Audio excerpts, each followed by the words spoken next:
This is Death or Prison, brought to you by leanonmeusa.org. The men you are about to hear have spent more than 50 years in prison. We bring you stories of hope and encouragement.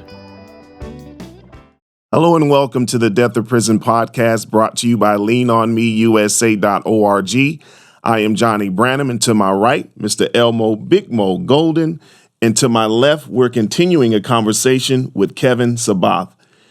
And we've been talking about Kevin's early life, how when he was a youth, he was abusing drugs, which led to crime, which led to more harsher drug use, which ultimately led you to cross state lines, basically being on the run. Right. And finally wound you up into a courtroom in Pinellas County where you facing 15 years. Correct. Talk to us about that time. When I stood before the judge, Deanna Farnell, and she imposed a sentence of 15 years to Florida Department of Corrections, I was in shock because when I went into the courtroom, I'm expecting to receive a 25.3-month sentence, not knowing that it didn't work like that with the condition of a furlough release. So when she pronounced the sentence, I snapped. You know, I went off on the attorney. I didn't want them to fingerprint me. None of that stuff. I became belligerent in the courtroom, and it was because of something that I did. You know, it wasn't because of, them being wrong. I was wrong. I should have came back to court. During the course of the time of me being in the county jail, you have people that come talk to you and tell you, about the prison stories, what to expect and what not to expect. And when I went into the, when you go through classification process at a CFRC, Central Florida Reception Center, a teacher came to me, and I was sitting in class. We was taking our little entry, little exam, the bubble sheets. And the teacher told me, he said, your biggest problem is you got too much pride. Now, this man never had a conversation with me, never talked to me, never seen me a day in his life. And he told me, you have a pride issue. And that was something that I denounced because I didn't feel like I had a pride issue. But during the course of my incarceration, I did have a pride issue. And that pride issue caused me to continue to be in that criminal enterprise that I was in. And I didn't realize that until, like I said, later on in my incarceration, as I began to look at some of the things that God began to pull me out of and the different changes that God began to do in my life. I said, you know what? That man told me 15 years ago I had a pride issue, and I did. My first camp was Washington. I done seen people get stabbed. I done seen people get killed. I done seen people jump on officers. And it was a very hard institution when I first got there. And I wasn't afraid, but it was more so I was displaced. I didn't belong there. And I was very discouraged in the beginning because I had to do 5 years of this day right here. 5 years of 15 years, of being in prison. I had to do 15 years of this day right here. Every day for the next 15 years is going to be like this. A person waking me up, a person telling me when to eat, a person telling me when to take a shower, a person telling me when to use the phone, when to watch TV. For 15 years, I had a day continuously like that one day with someone telling me what to do. What motivated me when I came out of prison to not go back into prison is because I know who I am. I know my self-worth. I know what it is that I'm able to accomplish now that I have God in my life. Whatever I touch, he said in his word, man, it's going to prosper. And I've walked in that. And during the course of me, my 15 years in prison, this process that I had to go through, this change that had to take place, man. I tell you, every year it was something that God had to deliver me from. While you're at Washington, Mm-hmm. your mindset, did you choose what group of people you were going to be with?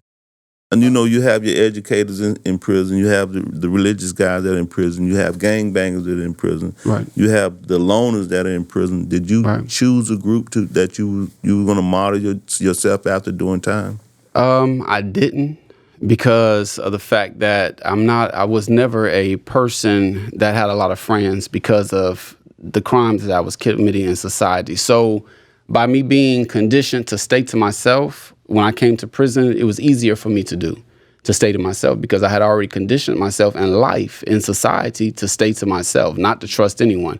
So when I did get in prison, it wasn't like, oh, I got to run with this person or I got to run with that person. No, because I had my own self-identity, that required for me to stay to myself, you know what I'm saying, versus hanging out with cliques and different groups. Because one thing I recognize is that if me and you friends, you get in something, that draws me into it. Right. And I did not want to do a day over what, I was sentenced to do. And I didn't. I made my earliest. That motivated me to just stay to myself, because I have a family. I wanted to make it home to my mom. Mom's up in age now, and I knew that 15 years from that time, she would be up in age. And it seemed like my first year in prison, I was losing people back to back to back to back. And I felt that I had already disappointed my mother so much. Why would I come after I've been in trouble, got caught for doing something in society, and then come into prison and continue to do that same thing? See, my mother wanted to see a change, the change that she had been praying about. She wanted to see that changed. And I had to present to her, during the course of my changes, the changes that, God had gave me the strength to make. You talk about your mom, and that makes me think about the accountability that we ought to have in our lives, which leads me to the question of, what did you choose to do? I know you were in a harsh environment, and there are many men and women who are listening right now who are in those harsh environments. What did you do? What choices did you make to bring you on the road toward change? Well, the choices that I made to bring about my change, I began to seek God's face more. I had to realize that I have a problem, and I cannot rectify my problem. It takes for something greater than me to come into my life and change me. So what I started doing is begin to have my relationship with God. Even though I grew up in church and I grew up in a religious background, I didn't have a personal relationship with God. When I worshiped God, it was the God that my mother told me about, or it was the God that my father told me about, or it was the God that my grandfather served or my grandmother served. I wanted my own personal relationship with God. I wanted to know who God was for myself, and that was very important to me, to grow that relationship with him and to seek his face, because I did not want to continue to mess up in life. I did not want to die in the condition that I was in. I didn't want to have it be that when I'm dead and gone, there's nothing that anyone can say about me. There's no legacy that I left. Right. And I feel like my life was so much more valuable than for me to just leave this earth as being non-existent, existing, but non-existent. You didn't fulfill anything in life. I didn't want that to be like that. So I had to continue to seek God's face and continue to be obedient to him. So you were going to the chapel or services while you were incarcerated? I did go to chapel services. I did sing in the choir. I did take bridge builders, which I ended up facilitating for bridge builders. I was very interactive with the chaplain service. And what's bridge builders? Bridge builders is an intermediate class for beginning Christians to teach them how to bridge that relationship between them and God. So it takes you through different steps to form a relationship with God, a stronger relationship with God. You're at Washington. How did you transfer to other camps? As an institutional need, because once you pass a certain, score on your tape test and you start to actually look into what jobs that you want to have, I was interested in education. So I was able to transfer as an education need. And then a couple of times I have gotten in trouble and got a negative transfer. That's how I got to South Bay. That was God again in my life, me wanting to go to work release, I wanting to go to work release. Into my 14th year of my incarceration, we want to get out there in the streets and see what life is all about. But I wasn't ready for it. I wasn't ready for it. And I sat in confinement 6 months before I went to South Bay. And during that time, I had to degress within myself, and allow God to speak to me. And when I was in confinement, and that's crazy because solitary confinement is when you really can hear God's voice. So I'm sitting in confinement for 6 months, getting ready to get transferred. Don't know if I'm going to work release or what. Why were you in confinement? Introduction to contraband. And they locked me up under investigation and then transferred me to South Bay. They revoked me being able to go to work release. They snatched that, even though I did not get a DR. They still snatched the fact that I wouldn't be able to go to work release because of a negative transfer. I was extremely upset about that because I had worked all these years up so that I can go to work release. I stayed out of trouble so I can get my custody dropped to community custody. I've been down 14 years. Look, I'm about to get to the streets, go to work release. But I was not ready for work release. I still had some thinking that was not in line with the plan that God had for me. So I was transferred to South Bay. And once I was transferred to South Bay, I was upset about being at South Bay, wanted to leave, wanted to go to another institution, call my mom, calling everybody I can call, had them call down there, get me transferred, get me to work release. And nothing, it didn't go nowhere. I was sitting in my bunk because I had already was telling my mom that I need to come up with a plan because I don't want to go back home because me going back home would involve me with the same crowd again that I felt that it would involve me with. So I wanted a clean slate where I didn't know nobody. And a guy was telling me about a COC program. I'm like, COC? I'm like, what's that? He's like, man, they're going to pay for your housing. You're going to be straight. They're going to help you get on your feet. It's a program that you really, really, really, really need. What does COC stand for? Continuance of care. Okay. So once he gave me the information about the COC program, he said, you need to go talk to a lady named Miss Fuse. I immediately, as soon as they cleared count, ran down there to talk to Miss Fuse. Look, Miss Fuse, I got 7 months left. I want to know about the COC program. How can I get involved in it? So she's like, well, your time is coming up. It'll be coming up. And when it comes up, we'll interview you and then we'll go from there. My time came up for me to be interviewed for the COC program. And let me tell you, when I went into my first initial interview with my caseworker, she talked about my goals, the goals that I have. And we came up with a plan. How can I start preparing myself for those goals? Unbeknownst to her, I had already started 10 years ago. Started making plans. I said, look, I want to work at Walmart. These are the things that I said that I wanted to do. Okay, I want to work at Walmart because I know Walmart hires convicted felons. And because I'll be able to move up in that company because they do hire convicted felons. So these are my plans. Now, after I get into Walmart, accumulate me some money, see how far I can move up in the company. Now I want to go into opening up my own CDL company.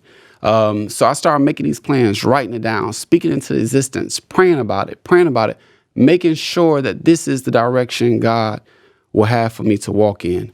And then once I began to declare what it is that I wanted, once I got out of prison, I began to just leave it into God's hands, turn it over and completely trust him. And that was a process, trusting in something that you can't see. That helped build my relationship with God as well, because now I'm learning to trust him. I'm learning for him to direct my paths. And as I begin to trust him, I begin to start seeing doors open up. And I took those doors as signs of him letting me know, I'm still right here with you. I got you. Just continue to keep your eyes on me, and I'm going to continue to lead you in the direction that you need to go in. So now, as I'm going through the process, I'm telling the caseworker, these are my goals. This is what I want to do. And so we started to formulate a plan for me to continue to start, moving towards my goal. So when it came down to find housing, I even prayed about that years ago. I said, Lord, where in Florida do you want for me to reside? And every time I turn around, it's Orlando. So I asked the lady, do you have a housing in Orlando? She said, yes, we do offer housing in Orlando. She said, we'll set you up with housing. We're going to set you up with your food stamps. We'll set you with your clothes voucher, your food voucher. She said, and then we'll have a caseworker that you have to contact, once a week to see how your progress is going. Once I EOS'd, they gave me a bus ticket. I was not hysterically excited. I was focused and I was determined. Because all these years, I had prepared myself for this particular day. What am I going to do with this time, this second chance that's allotted to me? What am I going to do with this second chance? Am I going to make it count? Or do I want to look back and go back to where I just came from? And I said I wanted to be successful in life. I did not want to go back to prison. I rode 10 miles one way to work. I woke up, I left the place at 10 p.m. Just to make it to work by 5 a.m. What do you mean you rode? I rode a bike. COC provides you either with a bus pass or a bike. I chose the bike because you can get around a lot more better, with the bike versus the 30-day, bus pass. So, but I was determined to maintain my job. I got a job within the first week of me getting out. When my family came down to see me, the first day of me getting out, they met me at the house that COC was providing for me to stay in. And we went back to the hotel room, to my parents' hotel room, and I didn't stay upstairs in the hotel. All night, I was downstairs in the business center making me a resume, putting my job out, putting my applications out through Career Builder, through Indeed, putting myself out there, networking, making phone calls, calling other jobs, calling customer service, any job, calling McDonald's. I didn't care. I was determined not to go back to prison. And when you're determined not to go back to prison, you don't have excuses.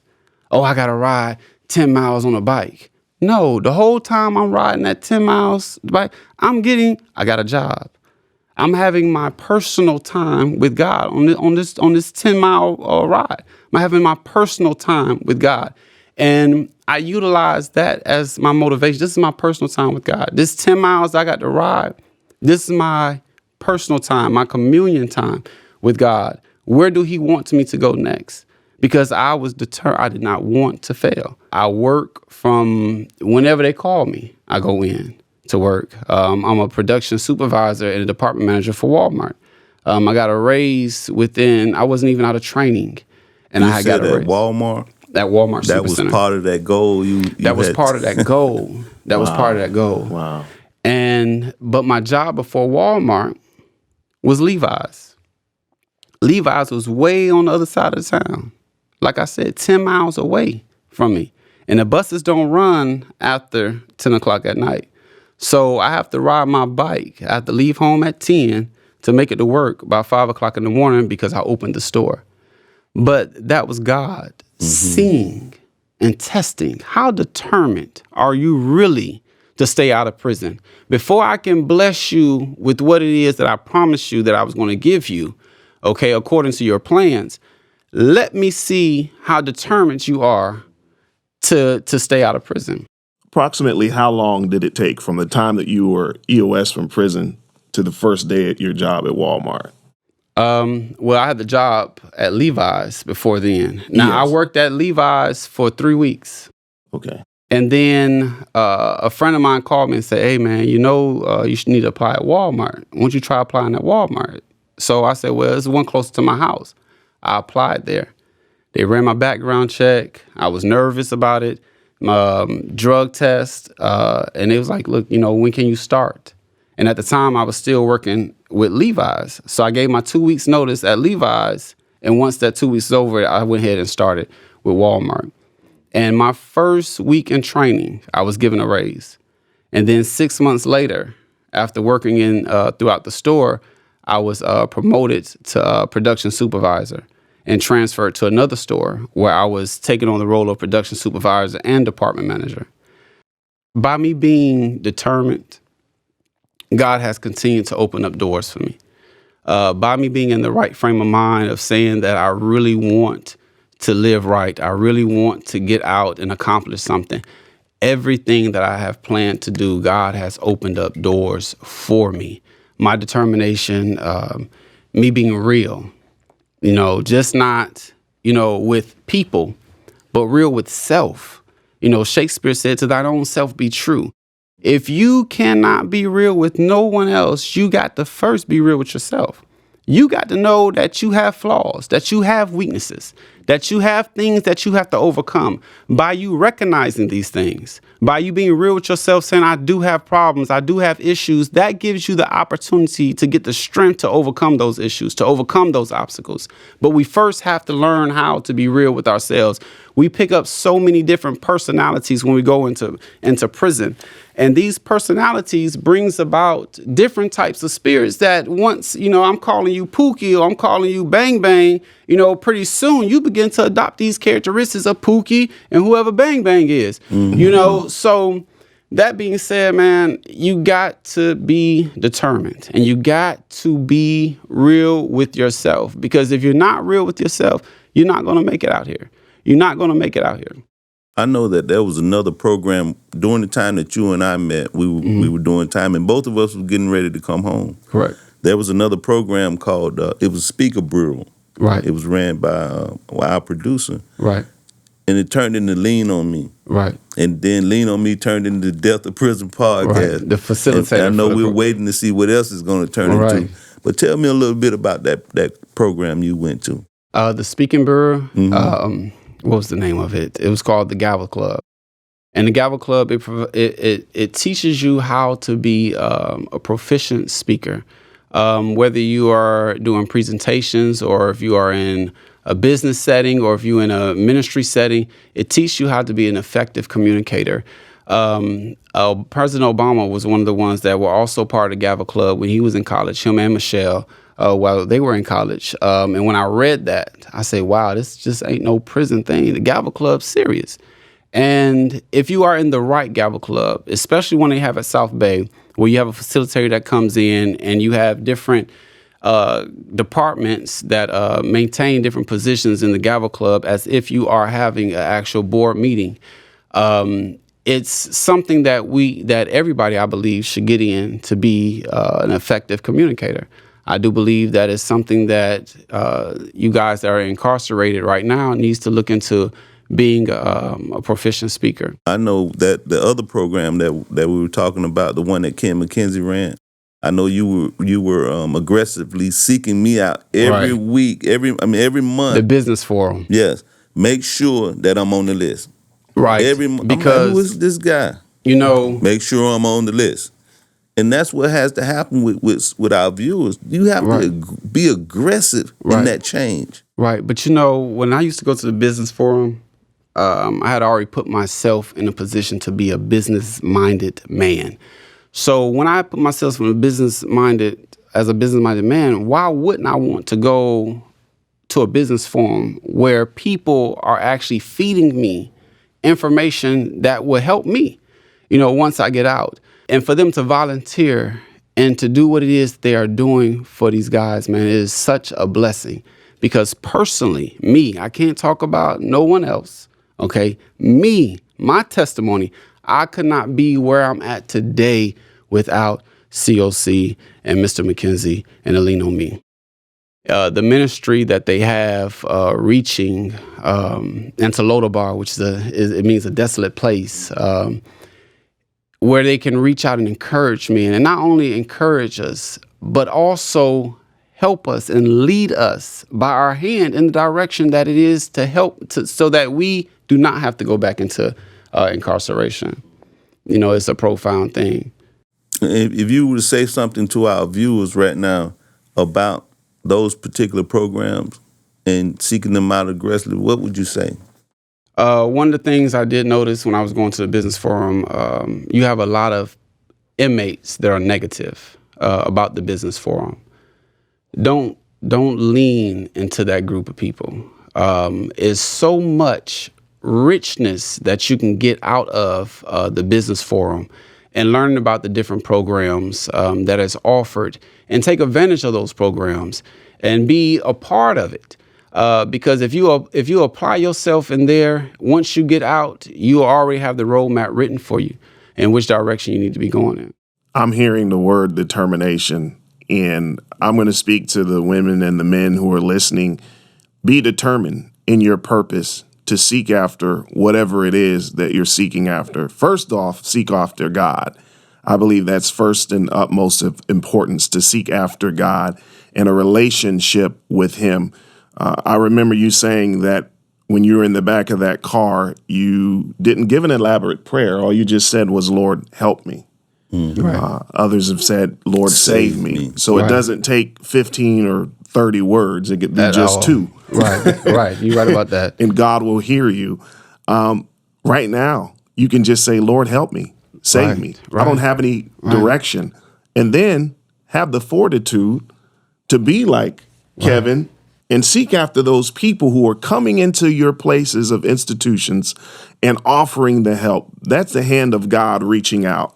We say the body of Christ. Right. Well, God has hands, feet, and arms, and He's reaching out through various people, and He's saying, we're here to help you.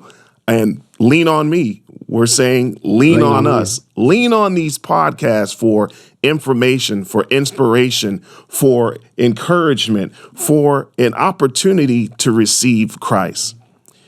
You've been listening to the Death or Prison podcast, brought to you by leanonmeusa.org.